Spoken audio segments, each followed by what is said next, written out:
Eu gostaria de começar tratando com vocês sobre dois fatos, na verdade dois não, alguns fatos, que ficaram conhecidos como crianças selvagens ou meninos lobo. Essas são algumas histórias de bebês que foram abandonados em florestas ou lugares isolados.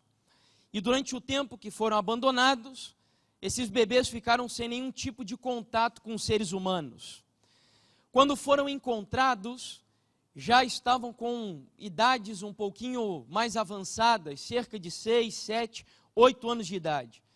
E percebeu-se que esses bebês já, como crianças agora, já com 7, 8 anos, como eu disse, se comportavam como um animal. Essas histórias, elas são tão verdadeiras que elas deram origem a um desenho famoso da Walt Disney, que foi feito recentemente, inclusive um remake, um filme, baseado nessa história da minha época de infância ainda, chamada Mowgli, o Menino Lobo. E a história do Mowgli, ela foi criada por conta de um caso específico. É um caso das irmãs Amala e Kamala, que aconteceu na Índia no ano de 1920.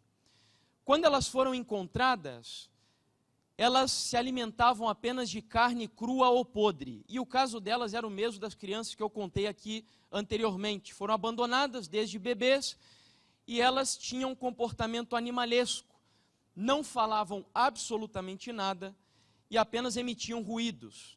Quando elas caminhavam, andavam sobre os quatro membros e para fazer trajetos um pouquinho mais curtos, elas usavam os cotovelos, se comportavam como animais, literalmente falando. Inclusive, elas não manifestavam nenhum tipo de afeto.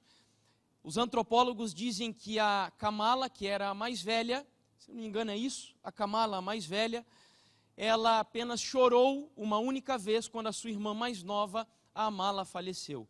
Elas, quando foram encontradas, foram levadas para um local a fim de serem tratadas e cuidadas como um ser humano comum, mas não sobreviveram durante muito tempo por conta das condições de insalubridade que viveram durante esse período que passaram na floresta.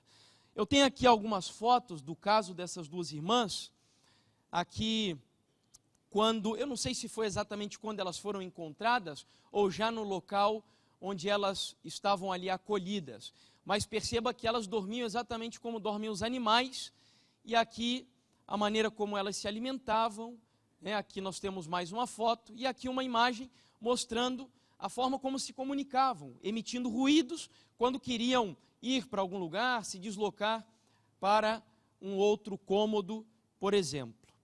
Bom, eu comecei a mensagem com essa história a fim de nós entendermos como os seres humanos são completamente influenciados e vulneráveis na sua vida.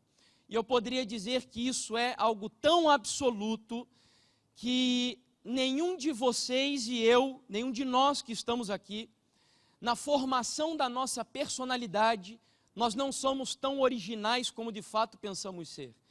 Na realidade, a formação da nossa personalidade nada mais é do que o resultado de influências educacionais que recebemos dos nossos pais, dos nossos professores, de pessoas com quem entramos em contato ao longo da nossa vida e coisas, objetos e símbolos que nós presenciamos principalmente na época da nossa infância.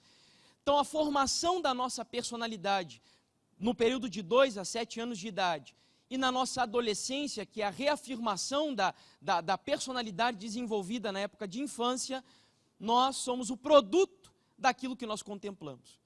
Então, os seres humanos são absolutamente influenciados pelo meio que vivem. Isso é um fato. Eu não sou ainda formado, mas eu sou estudante da área de História, estudo licenciatura, e inclusive antes de vir para cá, a matéria que nós estávamos estudando era a Psicologia da Aprendizagem e do Desenvolvimento.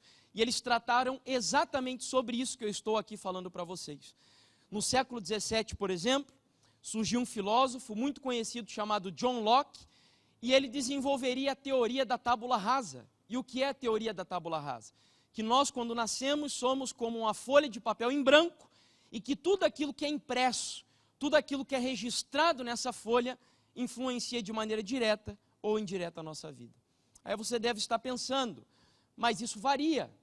É diferente de uma criança para um adulto. E eu concordo com isso. Uma criança é muito mais influenciada do que um adulto. Mas é um fato que todos nós somos influenciados. Nenhum de nós estamos excluídos dessa realidade. Isso é tão verídico que quando o Senhor retirou o seu povo da terra do Egito, lembrando que o povo de Israel viveu no Egito como animais, eles eram escravos. E escravos não têm vontade própria, são tratados como animais, não têm livre-arbítrio.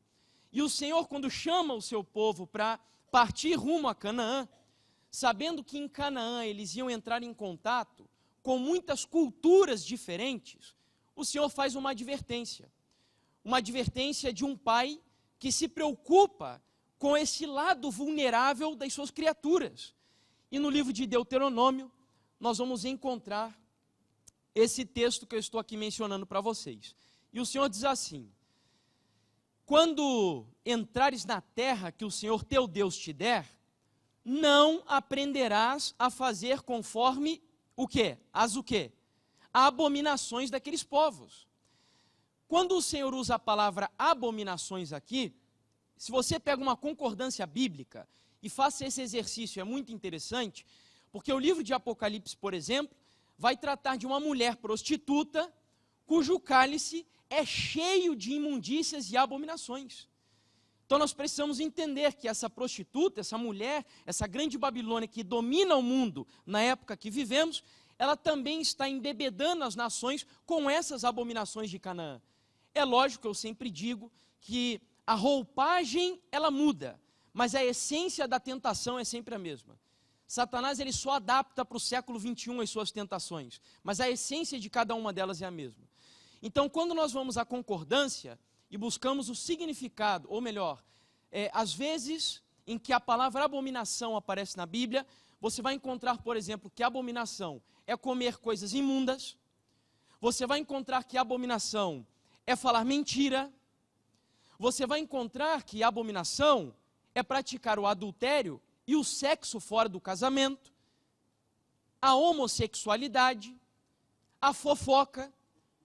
O livro de Provérbios chega a dizer que existem 6 coisas que Deus odeia e a 7ª ele abomina. E a que ele abomina, o livro de Provérbios diz que é semear contenda entre irmãos.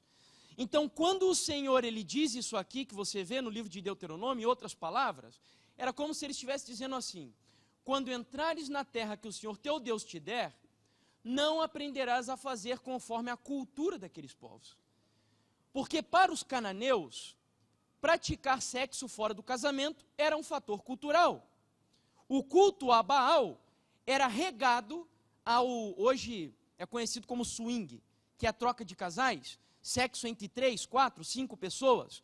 O culto a Baal, isso era normal. O culto a Baal se praticava, por exemplo, a homossexualidade. Eles também se alimentavam de coisas imundas. Então isso tudo fazia parte da cultura de Canaã. É como se Deus estivesse dizendo: cuidado, vocês estão indo para uma terra que todo mundo quer ir. E eu pergunto para você, alguém aqui não quer ir para o céu? Vocês querem ir para o céu? Eu creio que se nós perguntarmos para qualquer pessoa, com exceção do Zeca Pagodinho, que um dia eu ouvi ele dando uma entrevista no Fantástico, ele disse que ele queria ir para o inferno e não para o céu.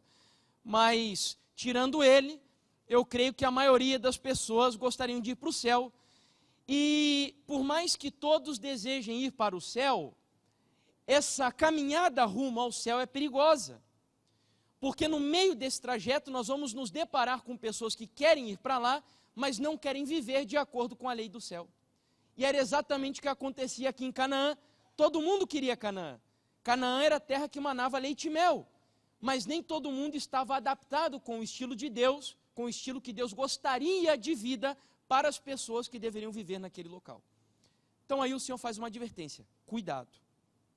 Só para você ter uma ideia de como o povo de Israel, eles, durante o tempo que passaram no Egito, e veja, a questão da influência, eles se corromperam tanto que era absolutamente comum eles praticarem sexo, o homem e mulher, obviamente, na época do período menstrual da mulher. E é por isso que você vê o livro de Levíticos fazendo recomendações dessa natureza. do homem não se relacionar com a mulher no período menstrual. Deus teve que ensinar detalhes que para hoje nós pensaríamos que coisa lógica, absurda. Para que dizer isso? Mas é porque o povo se corrompeu e o Senhor estava preparando eles para herdarem a terra prometida. A fim de entendermos um pouquinho melhor como essa trajetória era perigosa, eu queria ilustrar através de uma história para vocês, uma história bíblica. O povo do Senhor rodou, circundou o deserto durante 40 anos, e a Bíblia diz que eles chegaram no famoso Vale de Sitim. O Vale de Sitim, no Vale de Sitim, eles estavam apenas a poucos passos de Canaã. Entre o Vale de Sitim e Canaã, estava apenas o Rio Jordão. Era o único obstáculo. Para um Deus que abriu o Mar Vermelho, abrir o Rio Jordão era algo absolutamente simples. Então, pense comigo, tente raciocinar, 40 anos rodando no deserto. De repente, o povo de Deus chega em Canaã, chega no Vale de Sitim, e do Vale de Sitim eles já conseguem vislumbrar, possivelmente, as muralhas de Jericó. E o Senhor havia prometido, toda a terra cujos pés de vocês pisarem, a planta dos pés pisar, é de vocês. Então eles sabiam que no momento que eles pisassem em Jericó, a terra era deles. Nesse momento o povo do Senhor fica acampado por alguns dias, não sei, talvez meses, não sei exatamente quanto tempo no Vale de Sitim. Enquanto isso, Moisés começa a traçar todas as estratégias de como eles levariam Jericó à queda. E o povo do Senhor, naquele local fértil, aquele local bonito, ao invés de estar preocupado com a guerra, veja agora o que aconteceu. Eu vou ler um texto aqui agora do Microscópio de Deus, que eu disse ontem que eu mencionaria várias vezes essa expressão aqui ao longo da semana, que são os escritos de Ellen White.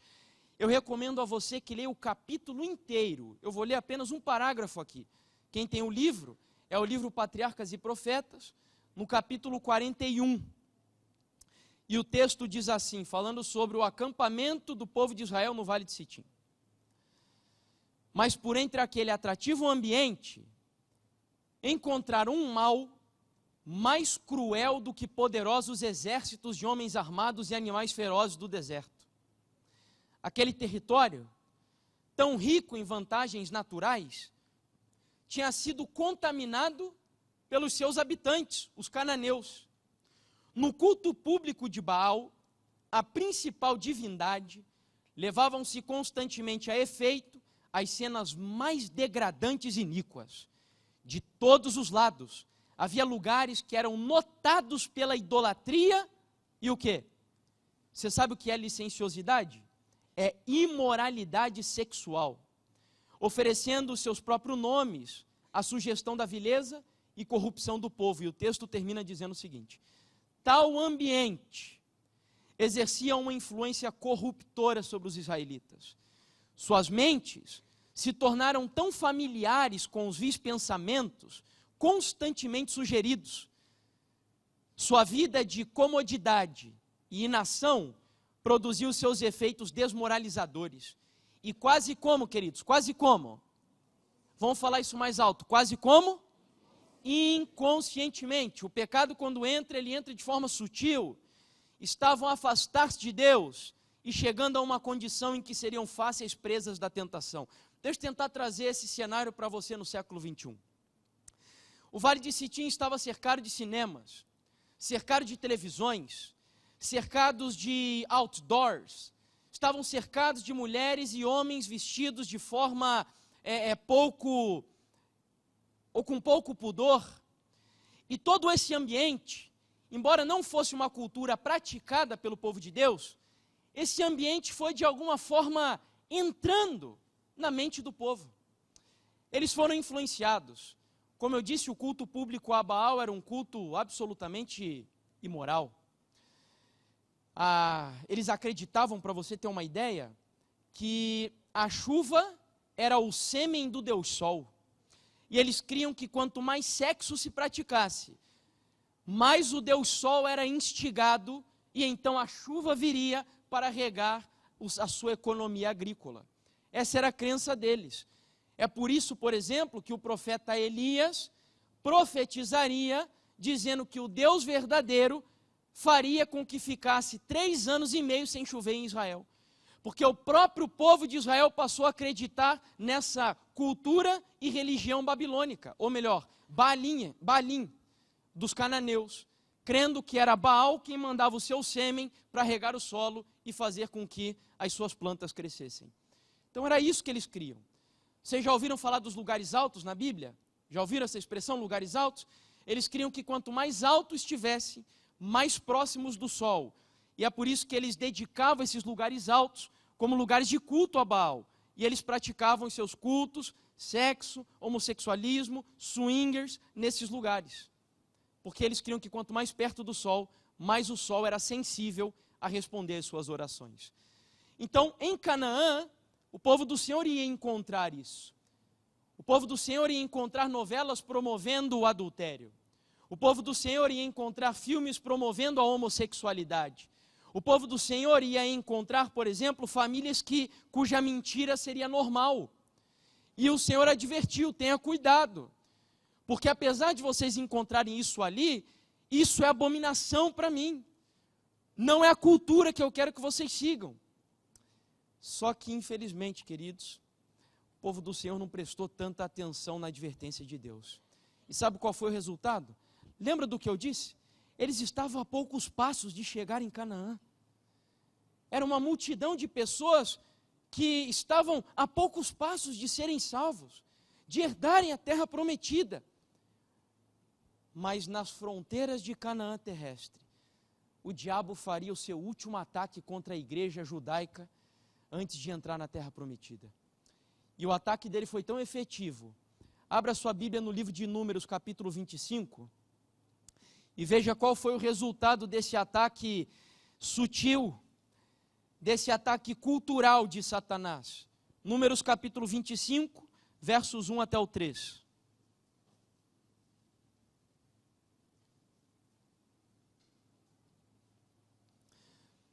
Diz assim a palavra do Senhor, Números 25, versos 1 até o 3. Habitando Israel em Sitim, começou o povo a fazer o quê? A prostituir-se com as filhas dos moabitas. Estas convidaram o povo aos sacrifícios dos seus deuses, e o povo comeu e inclinou-se aos deuses delas. Juntando-se Israel a Baal-peor, a ira do Senhor se acendeu contra Israel. A coisa aqui foi tão feia, que a Bíblia diz que cerca de 23.000 a 24.000 pessoas morreram executadas pelo juízo de Deus naquele momento. Queridos, a situação chegou a um ponto tão drástico, que a palavra do Senhor conta que um homem tão contaminado pela cultura cananeia, ele teve a audácia de pegar uma mulher, enquanto o juízo de Deus estava caindo sobre o acampamento. Ele levou essa mulher para dentro da tenda, a tenda da família dele, que ficava diante do santuário do Senhor, essa mulher moabita, essa mulher cananeia, e ele começou a praticar o ato sexual com ela. Até que um homem de Deus chamado Finéias, cheio do zelo de Deus, cheio do Espírito Santo, pega uma lança, vai até a tenda desse casal e faz um espetinho com eles. Crava os dois enquanto os dois estavam praticando o ato sexual, e naquele exato momento, a praga cessa no meio do acampamento. Tamanho repúdio que Deus tem pela cultura do mundo, quando essa cultura, ela desafia os princípios que Deus estabelece na sua palavra. Foi feio o que aconteceu ali. Essas pessoas foram privadas de herdarem a salvação a poucos passos de serem salvas. E eu digo sem medo de estar equivocado, que o último ataque de Satanás contra a igreja, antes de entrar em Canaã, é um ataque cultural, usando a cultura para fazer com que a igreja abra mão dos princípios que Deus estabelece na sua santa palavra. Esse é o desafio. Agora, sabe como o inimigo começou? O fim de tudo isso foi o culto a Baal. Mas é óbvio que se Satanás chegasse para aquele povo e dissesse assim, me adorem de uma vez, o povo não ia aceitar. Então o que o diabo fez? Primeiro, ele pegou um homem chamado Balaão. E quem era Balaão? Balaão era o quê? Você se lembra? Balaão era um profeta. Ou seja, era do povo de Deus, era da própria igreja, da igreja judaica. É por isso que nós precisamos ter muito cuidado, porque a serva do Senhor diria certa vez que nós temos que temer mais de dentro do que de fora da própria igreja cristã. Você não tem que se basear naquilo que escreve C.S. Lewis, apesar de que escreveu muita coisa boa, Max Lucado, Rick Warren e tantos outros escritores de fama aí. Os nossos princípios são estabelecidos primeiro pela Bíblia, depois pelos escritos da serva do Senhor e terceiro pelo manual da igreja. É dali que nós tiramos nossos princípios. Todos os outros servem sim para nos ajudar a crescer na nossa fé, mas nós devemos observá-los com todo o cuidado possível. Porque, me ajudem se eu estou errado, o traidor de Jesus veio de dentro ou veio de fora? Veio de dentro. O anticristo, para aqueles que já estudaram a profecia, vem de dentro ou vem de fora do cristianismo? Vem de dentro do cristianismo. Então é por isso que nós devemos ter muito cuidado. Afinal de contas, o Apocalipse fala, por exemplo, de um dos 3 inimigos do povo de Deus, que é o falso profeta. E falso profeta é aquele que um dia foi profeta, mas se apostatou. E foi exatamente o que aconteceu com Balaão. O diabo então pega Balaão, através da pessoa de Balaque, que era rei, era o imperador dos Moabitas, e ele suborna, oferece dinheiro para Balaão, e diz, me ajuda a fazer com que esse povo desobedeça a Deus, para que esse povo seja amaldiçoado. E aí Balaão diz, esse povo só será amaldiçoado se eles quebrarem a lei de Deus. Então Balaão começou a trabalhar para isso. O que Balaão fez? Primeiro, isso está no capítulo 41 aí que eu recomendei para vocês, e no livro História dos Hebreus, da editora CPAD, que é a Casa Publicadora da Assembleia de Deus, que é um livro muito importante para a história do cristianismo, escrito por Flávio Joséfo. Ele mostra que a tradição judaica crê exatamente naquilo que está no capítulo 41 do livro Patriarcas e Profetas. Ou seja, que Balaão primeiro decidiu dar uma festa. Vamos fazer uma festa. Vamos convidar o povo de Deus para participar de uma festinha, sem nenhum problema.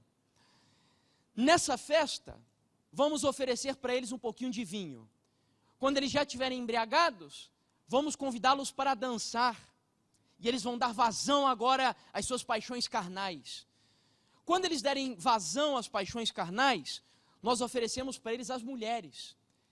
E já, eu não sei se você já leu isso, mas diz, se eu não me engano, esse mesmo livro aí, o capítulo 41, que o homem que não tem escrúpulos pelo seu próprio corpo, aquele homem que não preserva o seu próprio corpo, a ponto dele se depravar moralmente falando, ele não terá escrúpulos na sua forma de adoração a Deus. Não são exatamente com essas palavras, mas é isso que ela diz em um parágrafo que está aí nesse capítulo. Então, a partir do momento que eles se depravaram moralmente após a embriaguez, eles já estavam prostrados adorando Baal. Foi esse o processo. Deixa eu abrir um parênteses bem rápido aqui. Eu vou voltar nisso quando eu falar sobre o Armagedon, mas eu não sei se todos poderão vir. Eu gostaria que todos viessem e que nós trouxéssemos ainda mais pessoas para cá. A minha fé está grande, irmãos. Eu sei que a partir de amanhã a tendência é diminuir, porque as atividades nossas aí acabam nos impedindo de vir até aqui. Mas eu tenho fé que o Senhor vai tocar no teu coração e você vai voltar em nome de Jesus. E, bom, o grande conflito gira em torno de uma palavra-chave. E essa palavra é adoração. No final das contas, o objetivo de Satanás não é que você se prostitua, não é que você adultere, não é que você assista novela, não é que você minta. O objetivo de Satanás não é esse. O último objetivo de Satanás, que é o primeiro na realidade, é que você o adore. Esse é o objetivo dele. Lembra da tentação de Satanás com Jesus no deserto? Primeiro ele maqueia, mas depois que Jesus consegue desmascarar ele abre o jogo logo de uma vez. Tudo isso te darei, se prostrado me adorares. O objetivo primeiro e final de Satanás é sempre a adoração a ele. Então eu costumo dizer que o grande conflito, em todas as épocas e também na época que eu e você estamos vivendo, não é um conflito entre crentes e ateus. Não se engane. Esse não é o grande conflito. O grande conflito é entre adoradores e adoradores. Mas entre verdadeiros adoradores e falsos adoradores. E eu poderia citar aqui muitas histórias para provar essa minha tese para vocês.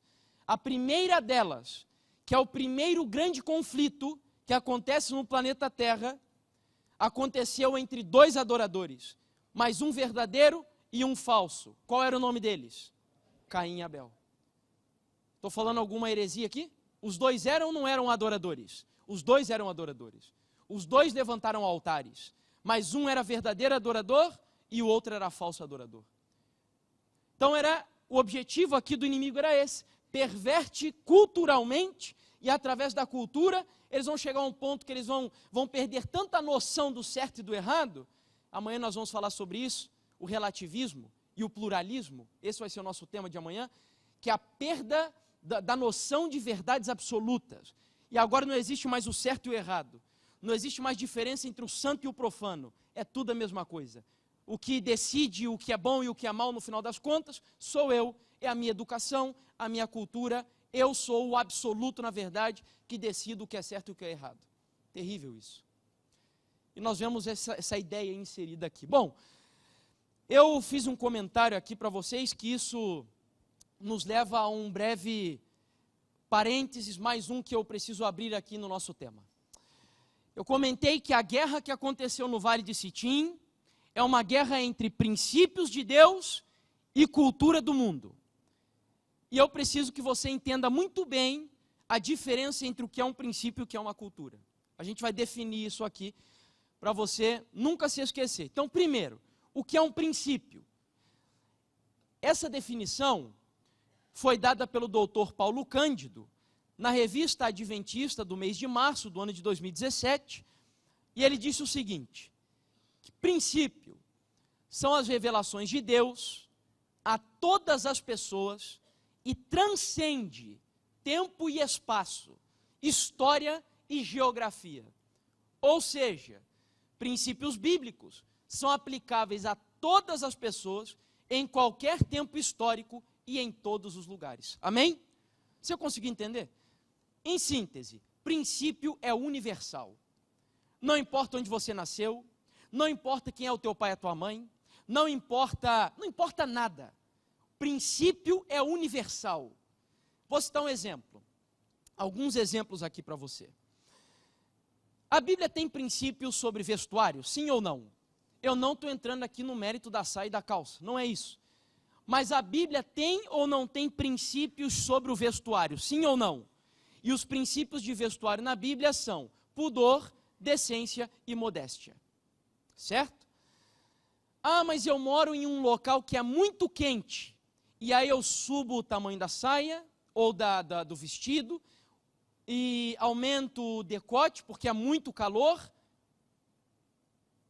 Vocês acham que isso faz parte do princípio bíblico? É um quebrantamento ou não de um princípio bíblico? Sim ou não? É um quebrantamento. Não importa o lugar onde você viva. Princípio é princípio. E sempre quando a gente fala de vestuário, infelizmente, às vezes isso acaba sendo atribuído só às mulheres. Mas hoje a questão é tão séria que até os homens têm quebrado os princípios bíblicos também. Homens que vestem, por exemplo, calças tão apertadas que chegam a evidenciar genitálias quando vêm na frente da igreja. É as calças que eu digo tipo Luan Santana, tipo Michel Teló, sabe? Você sabe mais ou menos. Se você não sabe, chega lá no Google e digita lá que você vai ver que tipo de calça que eu estou falando. Então, isso quebra o princípio da modéstia, isso quebra o princípio do pudor. Princípios são princípios, independente de onde você vive. Por exemplo, vamos supor que um chinês se converta. E na China é comum que eles comam carne de cachorro. A gente sabe que isso é comum lá. Mas nós sabemos que, biblicamente, o livro de Levíticos diz que carne de cachorro é o quê? Ah, mas na minha terra, eu como chinês, comer carne de cachorro é um fator cultural. Mas um chinês que se converte de verdade e é regenerado pelo poder do Espírito Santo, a partir do momento que ele se converte e nasce de novo em Cristo, ele vai abandonar a carne de cachorro, porque ele é um cristão nascido no reino de Deus. Isso é um princípio. Nós temos muitos princípios na Bíblia, e os princípios, volto a repetir, são universais. Pecado aqui no Brasil é pecado na China, é pecado nos Estados Unidos, pecado na França, pecado em qualquer lugar do mundo, porque a Bíblia diz que o Deus que eu sirvo e o Deus que você serve é o mesmo ontem, hoje e o será para todo sempre. Amém? Inclusive, ele não está sujeito à própria história. Os princípios de Deus transcendem a história. Foi isso que o doutor Paulo Cândido diz aí. Aquilo que era princípio há 2000 anos atrás, é princípio ainda hoje também. Vamos para a definição de cultura. A primeira vez que cultura foi definida, e é sempre um problema muito grande definir cultura, hoje na área da antropologia cultural, você tem tanta definição de cultura, que é difícil nós darmos uma definição única para ela. Mas eu trouxe uma aqui, que ela nos ajuda pelo menos a ter uma noção. E a primeira vez que houve essa definição, foi por Edward Taylor, no século XIX, e ele vai definir cultura da seguinte maneira: um conjunto complexo que inclui os conhecimentos, as crenças, a arte, a lei, a moral, os costumes e todas as outras capacidades e hábitos adquiridos pelo homem enquanto membro de uma... Você percebeu alguma diferença entre cultura e princípio? O princípio é universal. A cultura é o quê? É local. É completamente diferente. A cultura ela é regional. Aqui dentro do Brasil, por exemplo, nós temos várias culturas ao redor do nosso país. Agora a gente não precisa ser extremista e fanático também. Nem sempre a cultura atrapalha ou implica ou faz com que eu abra mão do princípio. Nem sempre. Vou citar um exemplo. Nós brasileiros temos a cultura de comer arroz com feijão, certo? Tem algum problema comer arroz com feijão, biblicamente falando? Não tem, né? Se tivesse, algumas pessoas eu acho que deixaria de ser cristão, de tanto que gosta de arroz com feijão. Isso faz parte da nossa cultura. Lá no México, por exemplo, quando eu vivi lá, eles não gostam de arroz. No lugar do arroz, eles substituem pela tortilha. E eles comem feijão com tortilha. Eles nem usam faca, para você ter uma ideia. A faca deles é a tortilha. Eles põem a tortilha na mão e eles vão ajeitando a comida com aquilo e vão comendo com aquela tortilha que eles fazem. Então, cultura. E a tortilha é de milho, não tem nenhum problema com relação ao princípio bíblico.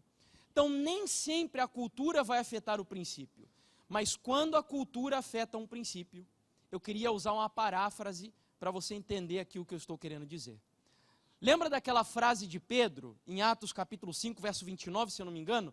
Quando ele diz assim: antes importa obedecer a Deus do que aos...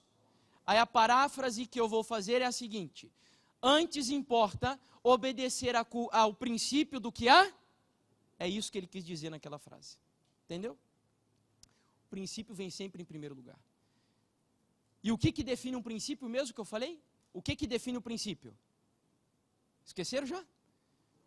Onde que eu busco, qual é o meu manual para eu saber quais são os princípios que eu devo seguir? Qual é? A Bíblia. Em segundo lugar, para quem é adventista do sétimo dia, está o quê? O espírito de profecia, o dom profético. E em terceiro lugar ainda, nós temos também como adventistas o manual da igreja. Entendido até aqui? Entendido? Bom, compreendendo isso, nós voltamos agora lá para o Vale de Sitim. E nós vamos ver que o apóstolo Paulo, em 1 Coríntios 10, ele vai dizer algo muito importante para nós, dentro desse estudo do grande conflito no Vale de Sitim. E olha o que Paulo vai dizer. Quando você lê o capítulo 10, você vai ver que Paulo estava falando da experiência do povo de Israel no vale também. Ele vai dizer assim na sequência: estas coisas lhes sobrevieram como exemplo e foram escritas para advertência nossa, de nós outros, sobre quem o fim dos séculos tem chegado.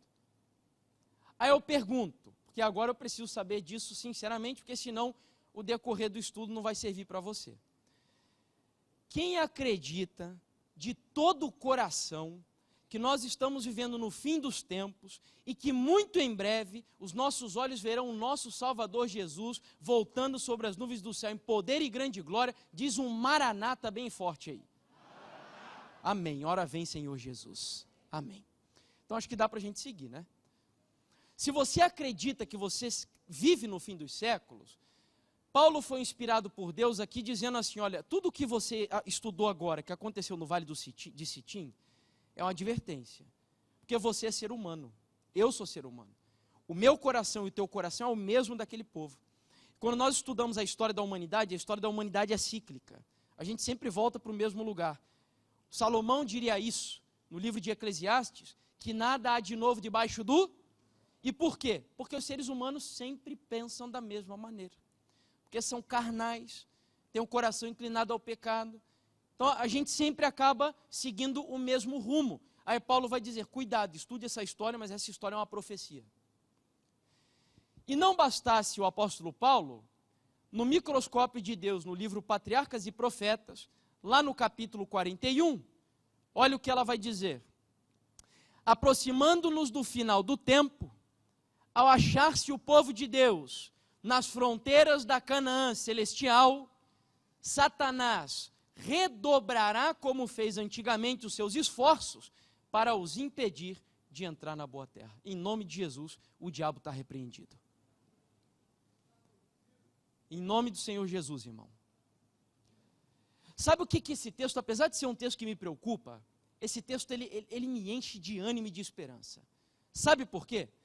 Porque muito embora esse texto diga que o diabo ele vai redobrar, ou seja, os esforços dele agora serão 2 vezes maior para te impedir de entrar na Canaã celestial, e ele vai usar a mesma estratégia, que é a cultura, é tentar introduzir um mundo na tua vida, as filosofias do século 21, a estratégia que ele vai usar é a mesma.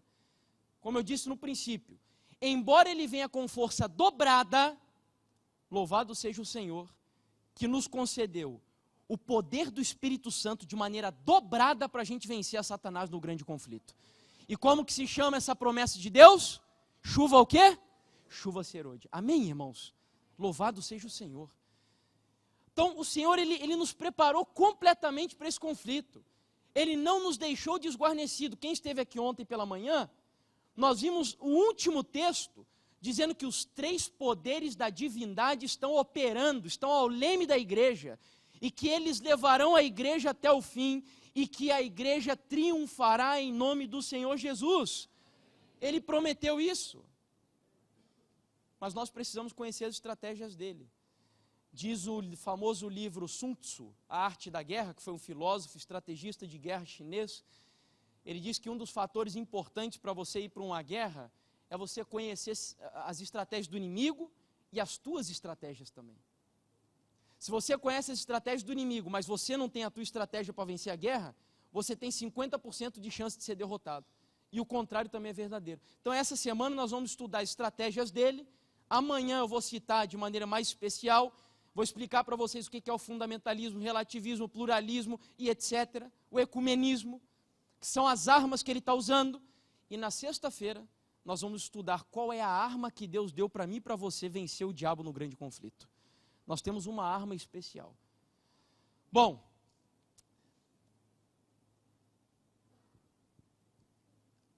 estamos então na nossa época já. Entendendo que o conflito é um conflito cultural, eu queria que você compreendesse o seguinte. O berço da civilização cristã é a Europa. O protestantismo surgiu na Europa. E eu queria que você entendesse o que está acontecendo na Europa. Eu li eu poderia trazer várias notícias aqui para vocês, selecionei apenas algumas rapidamente. Por exemplo, no site da BBC de Londres, diz o seguinte, aqui a matéria, que 1/4, ou seja, 25% dos cristãos que vivem na Inglaterra, dizem que a ressurreição de Jesus não aconteceu de verdade. 25% não da população de Londres, mas dos cristãos que vivem em Londres. Eu não sei se você tem ideia do que a Inglaterra representa para a história do protestantismo. A Inglaterra produziu homens, por exemplo, como John Wycliffe, John Wesley, George Whitefield, homens de Deus, homens que lutaram e que deram a sua vida quando a cultura do século que eles viveram estava invadindo a igreja cristã. E hoje nós temos uma igreja que está abandonando os princípios bíblicos ao ponto de dizer que a ressurreição de Cristo não é um fato verdadeiro. Um outro país importantíssimo para a reforma protestante, que é a Alemanha, 1/3 dos cristãos da Alemanha, ou seja, cerca de 33%, não acredita que o céu existe. Não acredita mais no céu. Não acredita que há a promessa de um dia nós vivermos eternamente. Isso está acontecendo na Europa. Existem estudos que dizem que dentro de 20 anos, mais ou menos, a França está ameaçada a ser completamente, ou quase que completamente, islamizada. Enquanto igrejas estão sendo fechadas na Europa, mesquitas estão sendo abertas uma atrás de outra. A coisa está feia na Europa, irmãos. Para quem já estudou alguma coisa sobre o cristianismo e o adventismo, inclusive na Europa, queridos, a situação é muito complicada. Muito complicada. O cristianismo está morrendo. E esses dados, eles demonstram aqui, por exemplo, que 423 novas mesquitas são abertas e 500 igrejas fechadas lá em Londres. E uma última, o Islã influencia a Europa mais que o cristianismo, alerta especialista. Aí eu faço uma pergunta para você. Por que você acha que enquanto o cristianismo está morrendo, o Islã está crescendo? Eu ouvi bem baixinho alguém dizer.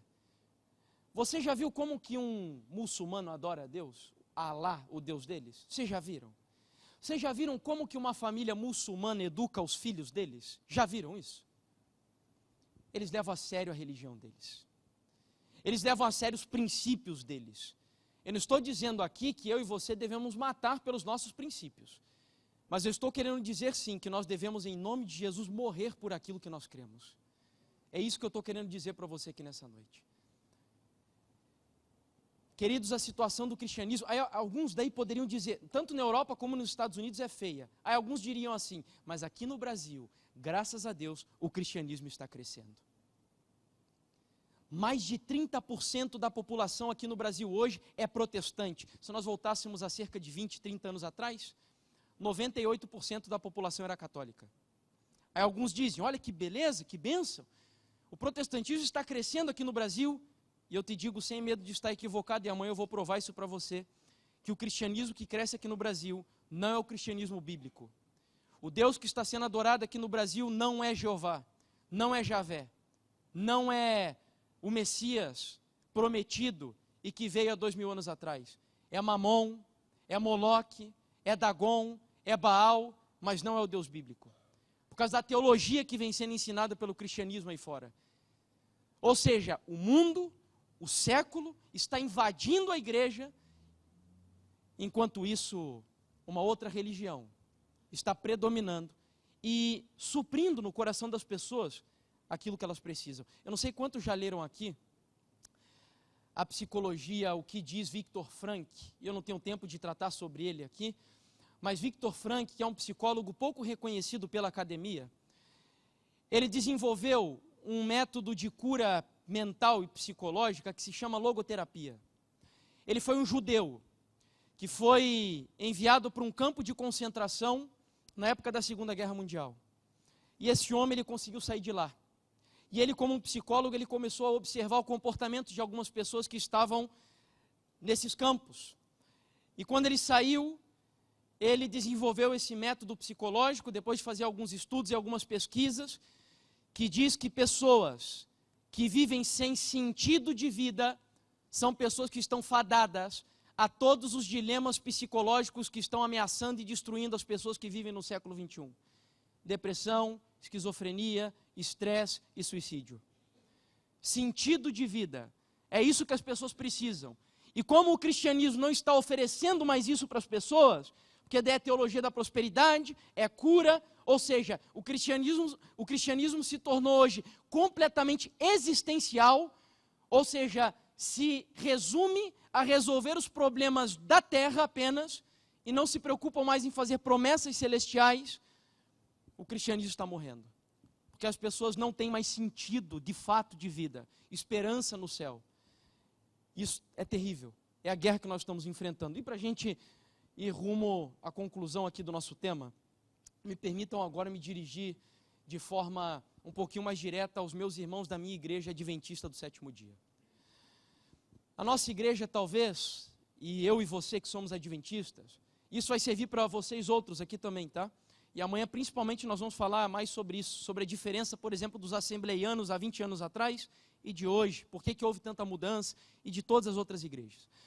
Mas os adventistas hoje talvez sejam aqueles que têm princípios que são profundamente diferentes do restante do cristianismo, da esmagadora maioria do cristianismo. Cito alguns exemplos aqui. Nós temos o princípio de saúde, que nenhuma outra igreja tem. Nós cremos na mensagem do juiz investigativo, que nenhuma igreja crê. Nós cremos no santuário celestial, que nenhuma igreja acredita. Então, eu poderia citar vários exemplos aqui. Então, para nós, talvez esse desafio do diabo, vendo que nós estamos acampados no vale de Sitim, só esperando para, em nome de Jesus, entrar na Canaã celestial, talvez o desafio do ataque do inimigo usando a cultura do mundo, para nós seja mais forte ainda. E eu queria que você compreendesse isso. Eu não tenho autoridade para falar, eu não sou, como eu disse, não tenho formação na área, eu só gosto de estudar.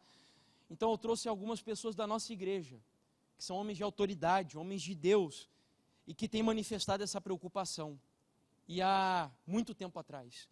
E um deles é esse homem, esse doutor de muito respeito na igreja, chamado Dr. Tim, Alberto Tim. Ele escreveu um artigo na revista Adventista, do ano de 2001, cujo título era assim: podemos ainda ser considerados o povo da Bíblia? Eu preciso que você tenha um pouquinho mais de paciência só, para você entender essa conclusão da nossa mensagem, tá? Quantos aqui têm os 10 mandamentos decorados? Mas quando eu falo dos 10 mandamentos, são, contendo ali tudo o que está entre o versículo 1 até o versículo 17 de Êxodo 20.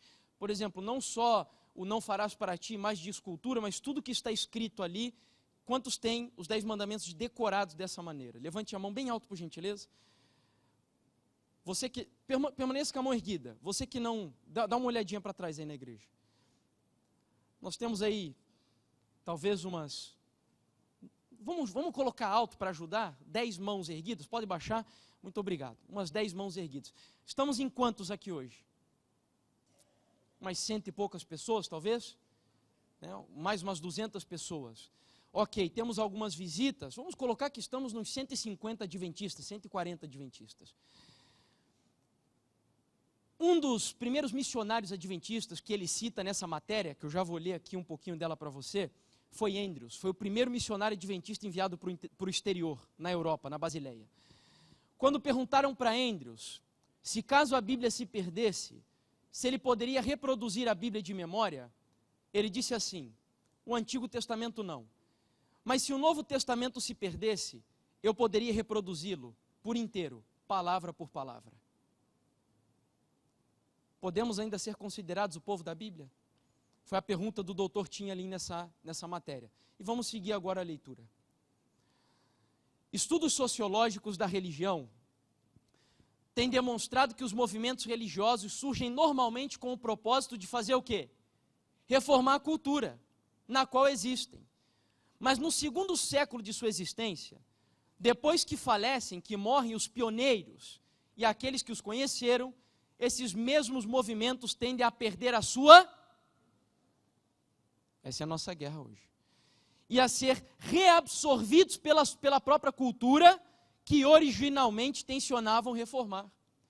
A Igreja Adventista do Sétimo Dia se depara hoje com os desafios próprios do segundo século de sua existência. Mas somando-se a isso, ela vive também num mundo em que os apelos ecumênicos e as tendências pluralistas, que é o que nós vamos falar amanhã, estão inibindo o grande número de denominações cristãs de falarem de suas diferenças doutrinárias. Sob as fortes correntes da globalização ecumênica, tais denominações acabam perdendo quase que completamente a sua própria identidade. Ele conclui dizendo: isso nos leva a indagar. Não estaria também a Igreja Adventista do Sétimo Dia correndo o risco de perder a sua identidade? Aí eu já consigo quase ver algumas mentes aí dizendo: mas irmãos, e os jovens? Para onde os jovens vão? Se a gente preserva os nossos princípios assim de maneira mais firme. Eu, embora não tenha me tornado adventista da igreja já ali na minha fase de adolescência e pré-adolescência, entrei, quem veio no meu testemunho ontem sabe para onde que eu entrei. Hoje eu não vou entrar nisso aqui. Mas foi a minha primeira experiência de conversão. Eu tinha 17 anos de idade. Meu pai e minha mãe são católicos até hoje. E, querido, se você vê o que Deus fez na minha vida, eu não precisei que a igreja que eu congregava mudasse nada para que eu tivesse prazer em seguir e servir o Deus daquele movimento que eu cria ser verdadeiro. Eu pintava o meu cabelo, usava brincos na orelha, dançava hip hop, gostava muito de break, né? Curtia Eminem, não sei quantos conhecem. Eu dizia que eu era uma árvore de Natal ambulante. Me vestia de uma forma bem peculiar. Lá em Curitiba a gente chama de maloqueiro. Mas Deus mudou. Eu fazia culto, eu não digo isso para me engrandecer, mas é só para você entender que não precisa. Quem tem que mudar não é a igreja, quem tem que mudar sou eu. E eu fazia culto de pôr do sol aos sábados sozinho dentro da minha casa, porque eu não tinha um pai e uma mãe adventista. Eu entrava dentro do meu quarto, abria o computador e começava a fazer o culto sozinho, cantava uns 2 hinos ali mais ou menos, buscava a meditação de Ellen White ou alguma coisa bíblica na internet, fazia minha oração, recebia o meu sábado e entregava o sábado, sozinho. Então o Senhor começou a me ensinar, começou a mudar, mudou os meus gostos, os meus prazeres. Esse Deus transforma, esse é o Deus da Bíblia. Assim como Ele muda pessoas que bebiam e deixam de beber, Ele muda pessoas que gostavam do mundo e que passam a gostar das coisas do reino dos céus. Ele muda também. E um estudioso adventista chamado Edwin Hernandes, olha só que interessante o que ele disse aqui. Se eu não me engano é um sociólogo. Pesquisas recentes mostram que quando as principais denominações afrouxam sua observância tradicional, e aqui ele estava falando de forma abrangente, tanto do sábado como do domingo, e outras práticas da igreja, seus membros se sentiram destituídos dos benefícios de pertencer a tal religião, o senso distinto de identidade e de pertencer àquela comunidade. Essa situação levou a um declínio inesperado no número de membros de forma contínua. Entre a década de 60 e 90, as seguintes denominações sofreram uma diminuição significativa de membros. E aqui nós temos as estatísticas de todas elas. Metodista, presbiteriana, batista, Igreja de Cristo e episcopal. Todas igrejas tradicionais que aceitaram o liberalismo teológico, e quando o liberalismo teológico entrou, a igreja morreu. O liberalismo teológico vai envolver muito do que nós vamos falar amanhã, tá? Que é o fundamentalismo, ecumenismo, relativismo e etc. A gente vai tratar um pouquinho sobre isso amanhã.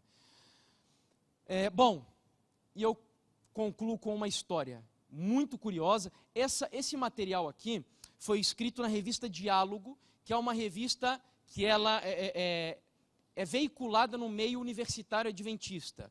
Eu me esqueci agora o nome do pastor que fez esse material e eu tirei de lá essas informações que eu estou dando aqui para vocês. Bom, e eu fecho com essa história.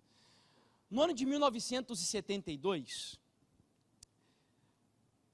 um pregador da igreja metodista chamado Dean Kelly escreveu um livro, olha o título do livro, que interessante. Por que as igrejas conservadoras estão crescendo? Foi o livro dele. 10 anos depois, em 1982, ele foi convidado pelos nossos pastores da Universidade de Andrews para fazer uma palestra para os teologandos da universidade sobre o livro. Por que as igrejas conservadoras estão crescendo? E ele foi palestrar sobre o seu livro. Quando ele começou a palestra, ele iniciou a preleção dizendo o seguinte: penso que seja um pouco irônico que alguém de uma igreja que está em declínio, os metodistas, venha falar sobre crescimento de igreja para um grupo que tem tido uma taxa sólida e significativa de crescimento. Ou seja, graças a Deus a nossa igreja tem crescido. Mas ela tem crescido porque ela tem uma teologia diferenciada. Ela tem uma mensagem diferenciada. Na África, por exemplo, no ano passado, em Uganda, se eu não me engano, em uma campanha evangelística só foram batizadas quase 100 mil pessoas, irmãos. Quase 100 mil pessoas. Isso me chega a arrepiar e me faz tremer, sabe por quê? Porque Ellen White disse que enquanto a chuva serôdia estaria caindo sobre alguns, já em alguns lugares, outros estariam ainda esperando algum momento em que ela aconteceria. Isso me faz me questionar, será que eu estou recebendo ela? Será que eu já estou me preparando para ela? Isso é chuva serôdia, quase 100 mil pessoas batizadas, isso é um milagre, irmãos. Isso é Deus que faz, não é um homem. E ele segue dizendo agora o seguinte, presta muita atenção aqui agora, muita atenção. Se os adventistas querem parar de crescer e diminuir o número de seus membros de forma constante, como todas as igrejas, tudo o que devem fazer é enfatizar que a abstinência de álcool, o fumo, a cafeína, não é na realidade essencial para a salvação. Ou seja, essa história de reforma de saúde, hein, isso é coisa de fanático.